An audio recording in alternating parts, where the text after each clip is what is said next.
Concerns are escalating over safety at the Richmond City Jail after multiple inmate deaths are reported in less than a year's time. Thanks for joining us here at 5:30. I'm Julie Bragg. And I'm Leland Pender. Problem solver Tyler Lane has been investigating the reports coming out of the jail for months now. He's looked through inspection and audit reports today. He's live in the studio. Tyler, what did those reports show? Well, guys, I found out that state inspectors gave the Richmond City Jail a perfect score on its latest audit in April 2021, and the facility was found to be fully compliant during its latest inspection in September 2022. But since then, staffing shortages and inmate deaths have grown, as well as calls for additional oversight of the jail. We've heard from inmates. It's bad.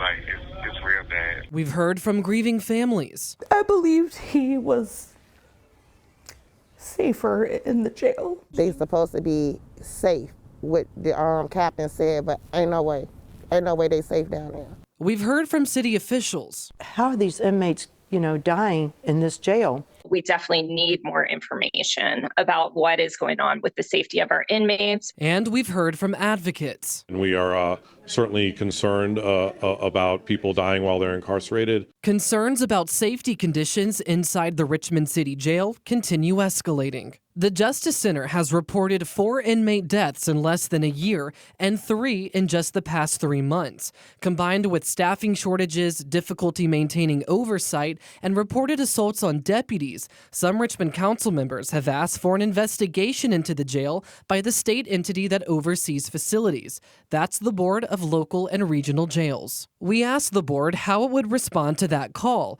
but its executive director, Ryan McCord, said no comment. So we filed a request under the Freedom of Information Act for the board's communications related to the jail. However, McCord says they're choosing to withhold about 125 records from us, citing 2 exemptions that apply to certain public bodies and information about people who are imprisoned. The board did provide us, though, with inspection and audit reports of the city jail showing that at last check, it's in full compliance with state standards. We believe that the Board of Local and Regional Jails should bring some more transparency, not just to the Richmond City Jail, but all jails across the Commonwealth. Sean Winetta with the ACLU of Virginia says they've been monitoring the issues in Richmond, but remain worried about inmate overdoses and deaths from unknown causes across the whole state. In light of this, he says he hopes the board bolsters their efforts and is pushing for an extra layer of oversight of the board itself. As far as the ACLU is concerned, we would like to see independent oversight,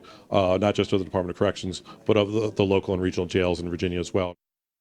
And we've also learned that the governor's Secretary of Public Safety, Bob Mosier, continues to monitor the situation at the city jail and is engaging with McCord about how to follow up. The board will meet tomorrow for its monthly public meeting at the Department of Corrections headquarters.